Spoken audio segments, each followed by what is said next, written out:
Some people live their lives in chapters, turning each page with grace, strength, and an unwavering belief of hope. Today, we're going to hang out with Ally Dench, a former executive who has navigated the highest levels of leadership whilst carrying the deepest personal loss as well, the passing of her disabled son. She built a successful career while raising her children with her husband, proving that resilience isn't just about surviving, but about continuing to give, lead, and love. Now, in a new season of life, she finds joy in the simple yet profound candle making, tending to a beehive with her husband, and embracing the rhythm of a hobby farm. A grandmother, a creator, a woman who has found peace after years of perseverance. She shares her insights on career, motherhood, grief, and the transition to a more intentional way of living. And, as always, giving back to her community. Join us as we explore her incredible journey, one of leadership, loss, and ultimately renewal. Dr. Wayne Dwyer, in the book, he sort of pulled me out of the black space I was in. Is that you'll believe it when you see it. It was a brilliant book, and it's all about your mindset and about the way you think. your thinking, which then is the next biggest lesson I've learned in life is your response. You cannot control everything that's happening around you, much as you like to think you can.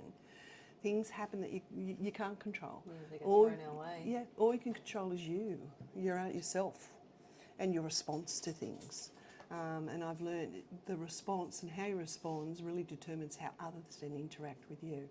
And then, Definitely. Whether they want to come forward, whether they want to interact, or they're scared or uncertain. Yeah. So I've always believed in a strengths-based approach. In that, looking. I'm not a Pollyanna. Things are shit. Things go wrong. It can be tough, and that's the thing. Life is tough. It's tough. Life It is. can be really shitty and throw us curveballs and that unexpected. Like raising 4 kids, having your second, with the disability, with cerebral palsy, and losing him at 15 and a half would have been so hard. Very confronting. And that book was when he was born, right? The first 12 months? Yeah, it was. Yeah, we went and saw a doctor. And I had my doctor telling me, you can't do this, can't do that. And, and I just believed everything this doctor was telling me. And how often we do. They're the experts. Yeah, right? they are. They sure are. And then Rod had a major seizure. And I had made a decision only based upon the fact that I didn't want to hear he couldn't do things anymore. So I thought, I'm going to get a second opinion when Rob was 12 months old. And that, oh my God, just to get a second opinion was a big thing to do. It took a lot of courage, but I had fantastic girlfriends, some great supports around me who encouraged me to do that. And the day before, just trust Rod. He was just wonderful. He timed everything beautifully. The day before we were going to see the doctor new doctor for a second opinion, he had a major seizure. Oh. And we took him into hospital. And here I am in hospital, and the nurses are saying to me, well, he's calling his doctor in. And this one nurse changed my life. Absolutely. Really? The one thing where I was so indecisive, didn't know what to do. I didn't want to upset the doctor. And I'm thinking in the end, he's my focus. Here's the one. I need to be his voice. Yes, he couldn't speak for himself. And this one nurse said to me, you do what you believe is best for your child and you. Oh, you just need that permission. Permission to follow what your gut's telling you. Yeah. And that was the first step, to question authority, question what was going on around, and to actually start to stand up for my son and my family and myself. And so powerful. So I said, well, I was seeing this new doctor tomorrow. She said, how about we call him in? The other doctor doesn't need to know. And I said, well, he's going to know because it's a small town. It's the new path, right? This is where you want to go. This is where you want to be. Yeah, and it was amazing. The new doctor came in. Mike Freelander. he's a local member now. He was brilliant, Mike. And it just set us on a whole different path of looking at Rod in a positive light. And it's just that change. And then our first doctor, who we were with, came in and I had a good chat to him. He actually was quite good about it. He was quite okay about it. And that's the thing, I think we don't change or move like doctors or hairdressers or medical experts, whatever the profession is. because we're scared of that change, but we're also scared of the reaction that they're going to have. But sometimes it's actually going to turn out okay. And it's all right to go, this doesn't fit for me anymore. I want a second opinion. This doesn't feel right. I need to look after my child. And when it's for something greater than you, it makes it that little bit easier as well. I've always found if I stick to my values and I do things respectfully and do things in such a way how I would like to possibly receive. And you can have some great conversations and start to sort of see, as you say, different paths or different ways that can resolve things that you've never seen before. Different perspectives, the diversity in the conversation is so important. Because one doctor might have their own beliefs and values and morals and experience and exposure, and they might only have that tunnel vision, whereas somebody else might have it completely that actually helped you see things more positively. And I love that. You weren't feeling the hope, whereas flipping it to somebody else, it gave you a whole different experience of what you were managing as a family. Helped me start to speak up and speak out. Then I became to be known as "Here comes that bloody woman again." So weird. I love this. Do you think that helped you managing and supporting Rodney, your child? Do you think that helped support you in your leadership journey? Oh, definitely. Like having a voice, being able to, because there would be times where you're the only woman at the table, I would expect. Quite a lot, quite often, very much so. Yeah, and it's about being respectful in your response, how you interact with others, being true and using and transparent. I've found that as well. I've had some great support over the time, but I've been able to learn how to articulate my needs, how to say what we needed, which was another big turnaround in the discussion around services and needing help. Being strong enough to speak up and say I do need some help, because I was pretty independent and thought I could do it all myself. Career. Can't do it all myself. No. You can't. Farm. Yeah, that's right. Everything. Everyone wants you. Yeah. So it's learning how to tap into those supports and those networks and use them appropriately, and how to use the system. Yeah, and women struggle with that, right? Oh, and all the men time. do too sometimes, but like we don't often ask for help. We are the first to give it. Like if somebody asks for it, we feel privileged that we can actually be there for that person, but we don't always ask for it. But I found everyone wanted to box us into a sort of a label and into a thing, or into what you should have and what you need. And I'm going, well, no, I'm on my journey. Others you may have already seen are on a similar journey but have different needs. Different support. Yeah, don't box me into the same sort of solutions all the time. And I find in a conversation, if someone says something, 2 or 3 times, that's what they need. Yeah, think of it more broadly rather than being so insular in your approach. Yeah. And I think that's that, going into those conversations as somebody that is providing services to, well, what can I do to help your needs, rather than here's my category of what I can give you. Well, what is it you want? What is it you're after? That curiosity in the conversation can help us be assertive. That's and right. speak up as well. And it's quite often I found in my journey a lot of service providers, and they are brilliant, but it had to fit in with what they were doing or how they were doing things. It's about compromise, and so I try to get a solution that meet each other's needs halfway. I wasn't trying not to be too demanding. No, but so you both walk away from the conversation feeling like you've got what you need.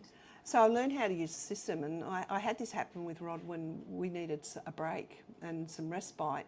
And I quite often thought, no, I don't need break, don't need respite. But I did, and the only place we found was Ally Babies Hospital, because Rod had so much high support needs, which was so far away. And then spoke to home care, and we came to some sort of compromise on how we could provide respite in the home rather than having to do it externally. And then there was different times Rod had different needs and I had different needs. He needed therapy, and because the quadriplegia, the spasticity, he needed constant therapy, and hydrotherapy was a big thing. And I was constantly told there's no money for it. No, can't do it. No money. And but you need a break. You need a break. We got plenty of money for respite. You need a break. And I kept saying, well, no, I don't. And then it was just a conversation with my husband one night around, oh, well, if they reckon I need a break, they can give me a break from swimming in the pool. And I thought, yes, click. It's the delivery of the message and the way in which you can turn things around. I said, yeah, okay, I give in. I need a break. Give me some respite. But can you meet the type of needs I have? I've got to go down and swim in the pool once a week. Is it okay if I could get somebody to give me a break from doing that? Love that. Change the language. Like, think about what is the desired result, but what is needed in that situation. That's such a good power of influence to go, you know what, like I'm reworking this now. Spot on. And I need to know what to say to get what I need. Spot on. And so I wound up getting hydrotherapy. Yay! Mind you, just to be totally honest, I never swam him in the pool. But so I wound up getting respite dollars to support him. He got his therapy. You happier, right? It sort of met his needs, alleviated my angst with it. Everything was happening, and I was getting a break from having, because I would have had to go and swim in the pool. Totally. So as much as you didn't get a little breakaway, yeah, you did get a break effectively. Yes, you actually what I was better doing about it. Yeah, so it's how you use the system to get an outcome that you need. I think you've got to know how the system works, know what to do, and people don't realise that we can keep adapting and changing. Like, don't give up on the first no.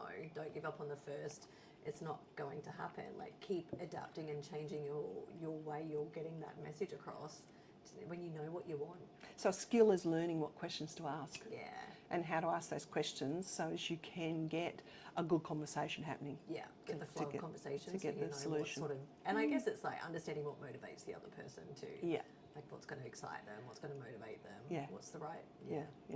Spot on. So Aww.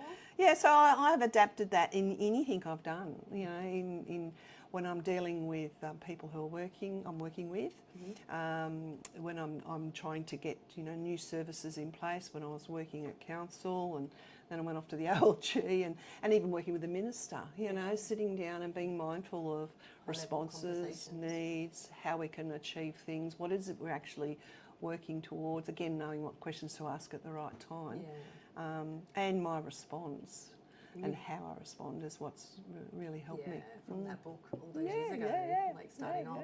Thinking of the high-level conversations that you have, like it seems you've always had a why, like a greater purpose that you've worked towards. Have you been able to clearly understand what your why is, or what your, I guess I don't like to say purpose too much, but do you go into these conversations going, right, a little bit, thought out, what do I need to get from this? What is the outcome I'm trying to achieve? You've got to sit down and think about things. What's my why? Why am I doing this? Why am I doing this? Definitely. No, always checking in. Yeah.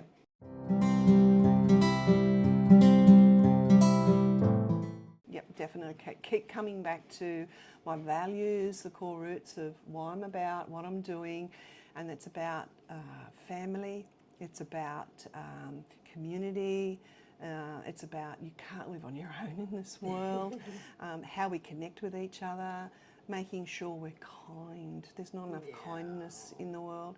And I think we can get what we want. Yeah. We can do it in a kind deliberate way. And being grateful for it. Yeah. And I'm very much a big believer of passing on. Like giving back and passing on. Yeah. I got so much help and support with Rod, and my family did as well. I want to give back. Yeah, definitely want to give back to that. And that's something you've certainly done. You've done a lot of volunteer work and helping those that don't understand the system and don't know how to get things. And that's where your advocacy is so important. And this is where my why, as you're saying now, is I've retired and become a counsellor. And my why for that was because I want to give back at the grassroots. Yeah. I think that's where the biggest difference can make. You can see the greater of the community. You understand it. Know the system. I've learnt about the system. I've learnt about how people react and interact. I'm not the world's best politician. I'm not into politics and stuff. Like I say, I'm into being kind and making sure that we can try and get needs met. I don't play games. It's about let's having that conversation. Let's see what we need to do. Yeah, definitely, and being transparent around it. So I want to do something that's going to help at the grassroots level. for my grandies. Yeah. Because I got 4 grandies now, and I just absolutely love them, Deb. They're just beautiful. I love my kids. I love them to pieces. But geez, I should It's a have. different relationship with grandies, I right? should have had grandies first. I really should have had them first. They are just Well, they're divine. kind of mini versions of your kids. Yeah, they are. They are. But you know, they're delightful. But I you're just at love them. different stages in your life, right? Spot on. And I can help my girls, you know, with the kids and It's that stuff. semi-retirement. Yeah. Well, I wouldn't say you're retired. 'cause No, you're we've still got in the another venture. counsellor Yeah, spot. still, got a few. We're doing an agri-tourism venture with the farm and stuff because that's what I value. That's what I love. I'm now at a stage where I'm moving from that corporate view into a more creative view, but wanting to use the experience and the expertise I've learnt in that corporate world to make things easier at that grassroots level. Yeah, I love it. Yeah, I love it. yeah, Always doing something for someone, somewhere in your little world. But I feel like I'm transforming a little bit. Yeah. Transitioning a little To bit. go from that leadership space to the creative space, Yeah. and obviously at home as well. Yeah. I'm just going to show you Ally's jam. Oh, the jam. Yeah. I'm going to bring you Ally's jam. Look at this for like a jam making hobby. For looking. Say hi to Deb. So I've never held a chicken. Haven't you held a chicken? I've never. I've like led a sheltered Now, life. chickens can sense feelings and emotions. If you're scared, she'll be scared. Oh, attitude is everything.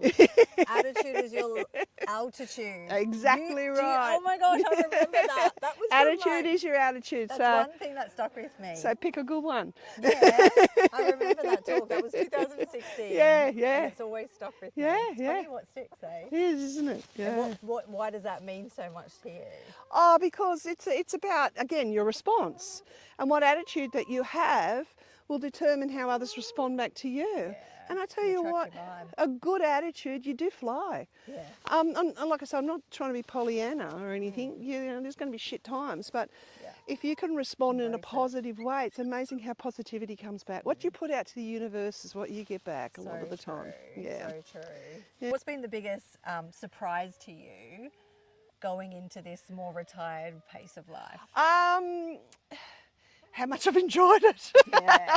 It's been really good, but I think taking everything that I've learned on the journey so far, I think it's helping me to settle into where I want to go to from here. I'm able to actually now do what I really love, and that's family, community, getting back to the basics and what life is really all about. It's helped me to really focus more upon what gives me joy. How did you know? So grateful for it. How did you know, like when you were ready? I've got a friend that's retired yesterday and she's freaking out. It just felt right. I don't know, it's just that feeling here that it's time, seeing new people coming up through and making space for others to then make their journey and start their journey, but being here in a supportive way. That's one thing I'm really happy about. I'm pleased. I'm so grateful I was elected in as a counsellor. I can help. I was nearly 20 years at Wollondilly, and I'm seeing a lot of the staff that I worked with. No one ever worked for me. We all worked together. Who I worked with coming up through the ranks now, taking those bigger leadership, and just being here to be that support for them, to then do more improvements and more changes. Change is inevitable. It's the one thing that's always going to happen. It's how it happens that's important, and making sure people are supported in getting some good outcomes for the community. So I knew I was ready when I saw others coming up through and needing to make space for them, but wanting to help support. Be there for them. Yeah. And it's so good, not that we're... Because sometimes when we're a leader, it's sometimes our ego, I don't want to give it up, or it's a control thing. Yeah. Oh, sure can be. But I've also, it's in my personal life, I've seen my daughters flourish, and they now need the space for them to have their time and shine, and for me to be there in that supportive role for them with my grandies. Oh, I just love it. I just love it. The grandies are the best. Yeah. Like part of your journey is like living life for your grandies. You love them so much. What is it you want them to grow up knowing? I want them to grow up knowing they can do anything they want to do. I want them knowing that there are no constraints around them. The only constraints is what's in here. And that if they put their mind to things and they look at how they respond to things, how they interact, they can do anything. It's going to make the world a better place. It really is.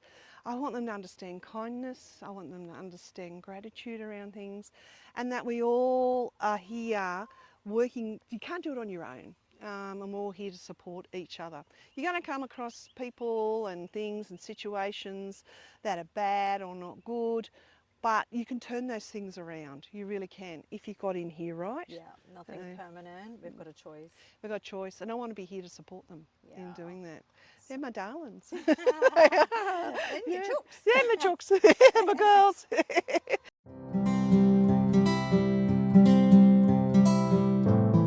Mindful. Oh, it's wonderful. Absolutely wonderful. Is this what you come out to do when you're feeling like... I'll put my headphones on with my music. I just get lost in it. So you mindful. know, be here for hours and hours doing it. What are you building there? Is it a bee? Yeah, it's a beehive with my bee, with some flowers and all that. So it's a big window that's going to go in. I'll show you in a minute. So yeah, one thing that I used to do when I was full on at work and stuff, we used to go away on weekends camping. You know, we were in 4-wheel drive club. It was lovely, like-minded people.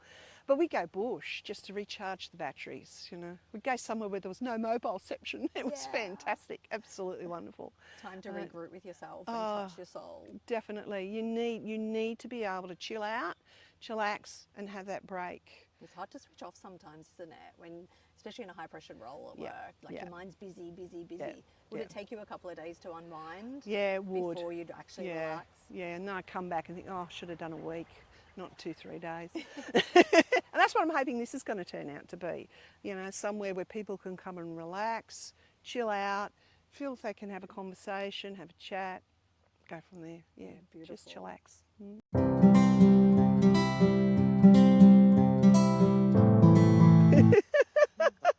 So Ally, you've gone through certainly hardship and a successful career in executive level, and now you're, I'd say retired, but semi, because you're still working on council as a counsellor. What would be your legacy that you want to leave behind? Oh, look, I want to be able to help people navigate through the system. I want to be able to help people to understand that they can do whatever they want to do. It's look, and what you're remembered for. I think it's really important to think about how you want to be remembered. That's right, Ruby. You know, do you want to be remembered as loudmouthed and inconsiderate and, you know, trying to push and force your way through things? No, I'm kind, considerate, looking at how we can change the system to help people so they can help themselves. I want to be there to help in a supportive role. It's going to make a better world at the end of the day. It really is. Cheers to that. Yeah. Nice, Ally. Thank you. No worries. As we wrap up our time with Ally, it's abundantly clear that she's a testament to resilience, grace, and the ability to find light even in the darkest of times. Her journey from the boardroom to the quiet hum of bees and the glow of candlelight isn't just a career transition. It's a lesson in embracing change, honoring the past, and choosing peace. Through loss, she has found hope. Through challenges, she's discovered strength. And now, in this new chapter, she's writing a story of fulfillment on her own terms, one rooted in her family, the creativity of the farm, and the simple joys of everyday life with the Grandies. Her wisdom serves as a reminder that success isn't just about titles or achievements, but how we carry ourselves through life's trials and transitions. Whether leading in a corporate boardroom or raising a family or tending to a beehive, Ally shows us that true leadership is found in resilience, reinvention, and the courage to embrace what comes next. Thank you so much, Ally, for sharing your story with us today. It's been an honor.